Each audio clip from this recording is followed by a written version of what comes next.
Hola, mi nombre es Ángelo Rodríguez. Soy estudiante de la maestría en psicopedagogía de la Universidad Pontificia Bolivariana y el día de hoy vamos a abordar la temática relacionada con la religión y sus características.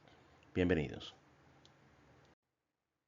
Bueno, imaginemos por un momento que alguien nos pregunta, ¿qué es la religión?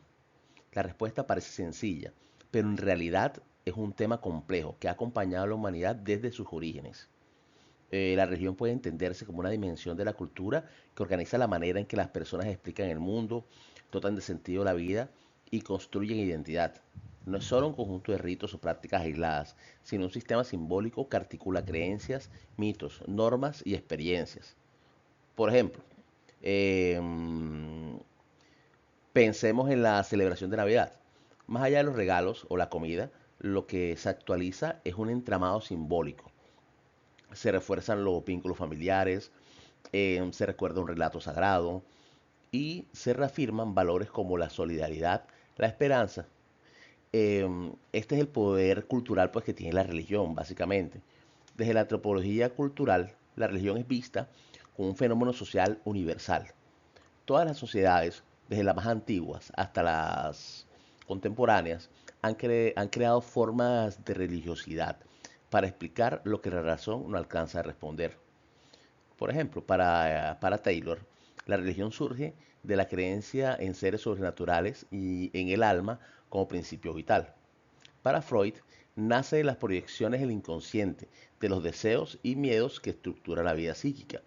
Por otra parte, para Weaver, este evitó una definición rígida, pero señaló que la religión refleja la acción social y la búsqueda del sentido frente a lo inexplicable. Un elemento esencial de la religión es el mito. El mito no es una fábula cualquiera, es un relato que organiza lo sagrado. Por ejemplo, eh, dentro del material que revisamos pudimos ver que se citaba la historia de Prometeo, quien roba el fuego a los dioses y muestra una enseñanza universal. Esto nos muestra que en toda cultura hay un orden, una transgresión y un castigo. Y si lo llevamos a lo cotidiano, es similar a cuando en casa escuchamos historias que nos enseñan cómo comportarnos o qué no debemos hacer. Esas narraciones funcionan como mitos modernos. Junto al mito aparece la leyenda que transmite moralejas y regula comportamientos. En muchos pueblos aún circulan relatos que advierten sobre lo que ocurre si se rompen ciertas normas. Pensemos en la creencia de que en los Viernes Santos o en los días santos no se puede bañar uno en el mar, ¿no? Porque se convertirá en pez. Más allá de lo fantástico, lo que hay detrás de esto es una enseñanza cultural que está centrada en el respeto de los días sagrados. De aquí surge otro aspecto clave, que es que la religión no solo responde a preguntas existenciales, sino que también crea cohesión social, reúne, organiza y genera identidad. Así, cuando un grupo reza junto, peregrina o celebra una fiesta religiosa, lo que se fortalece es el sentido de pertenencia. En palabras simples, la religión une a las personas a través de símbolos compartidos. Otro ejemplo de esto puede ser pensar en un barrio donde todos participan en la procesión de la Semana Santa. Más allá de la fe personal, esa actividad fortalece el tejido social porque vecinos que si quizás no se tratan a diario, se encuentran, caminan juntos y sienten que hacen parte de algo en común. Podemos concluir con esto pues, que la religión puede definirse como un sistema cultural que combina creencias, mitos, símbolos y prácticas en torno a lo sagrado, con el objetivo de explicar lo inexplicable, ofrecer sentido a la existencia, reforzar la moral y crear cohesión social. Ya hemos visto qué es la religión como fenómeno cultural. Ahora avancemos hacia sus características fundamentales. Para distinguir una religión de un simple fenómeno religioso, debemos verificar 5 rasgos indispensables.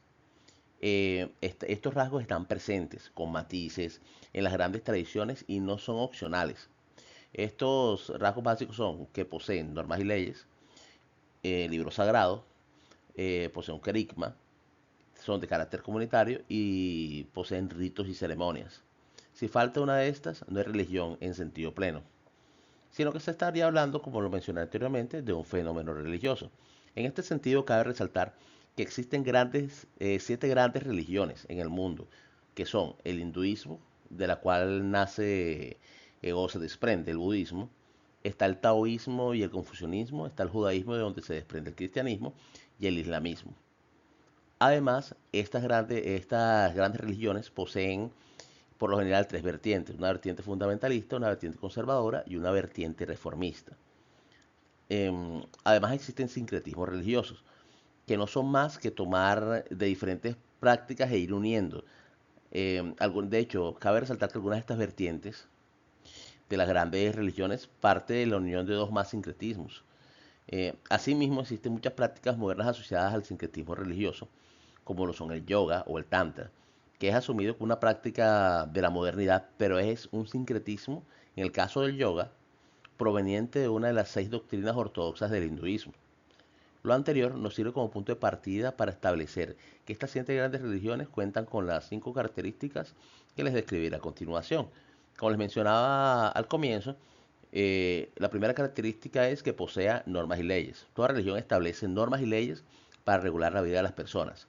Su objetivo es orientar la conducta y sostener el orden moral. No están para ajustarse cada tanto ni para complacernos, sino para cumplirse. En muchas tradiciones se sintetizan en mandamientos o preceptos.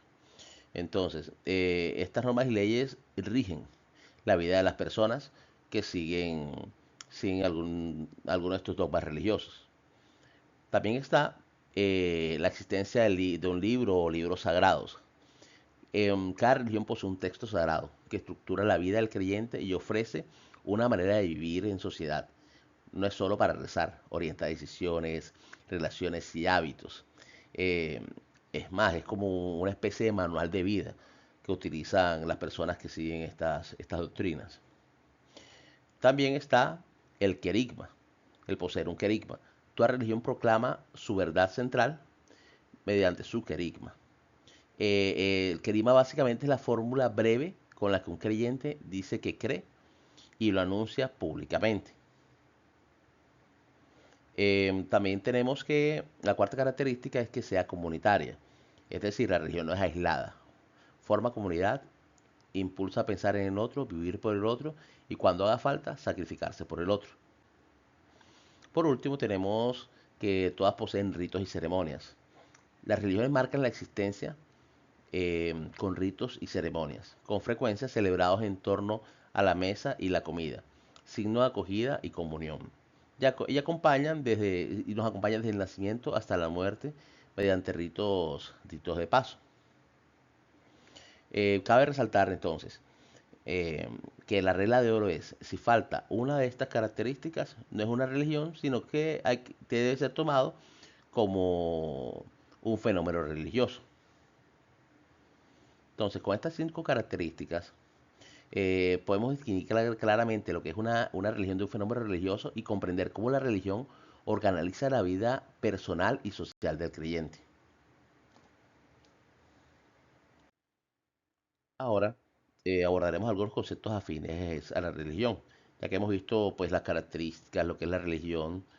Eh, Sin embargo, en la historia y en la antropología se han identificado otras formas de relacionarse con lo sagrado.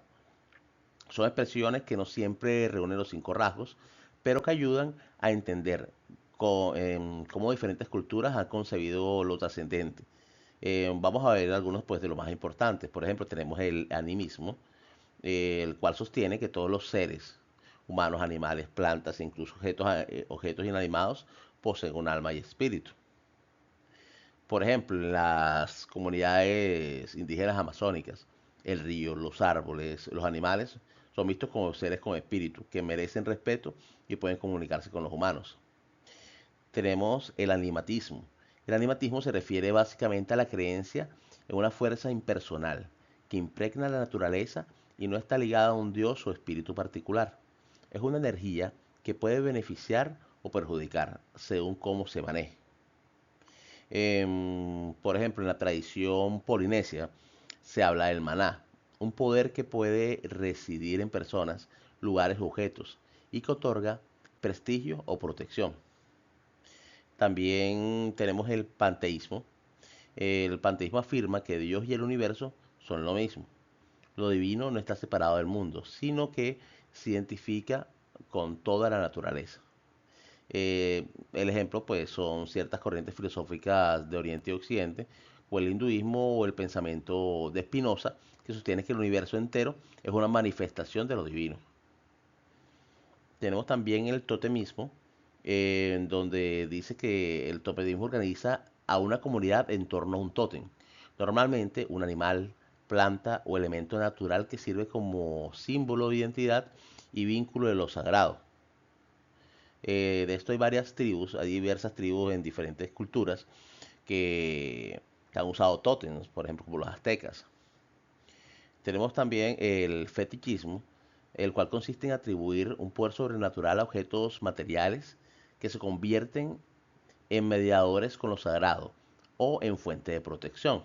El caso de amuletos o piedras, incluso podemos verlos en ciertas culturas de acá, de Colombia, por ejemplo, las culturas que son descendientes de los Tairona, como los Kogi o los Wiwas, ellos manejan aseguranzas, por ejemplo, y las representan en hilos que amarran en la muñeca y que son símbolos de protección, ¿no?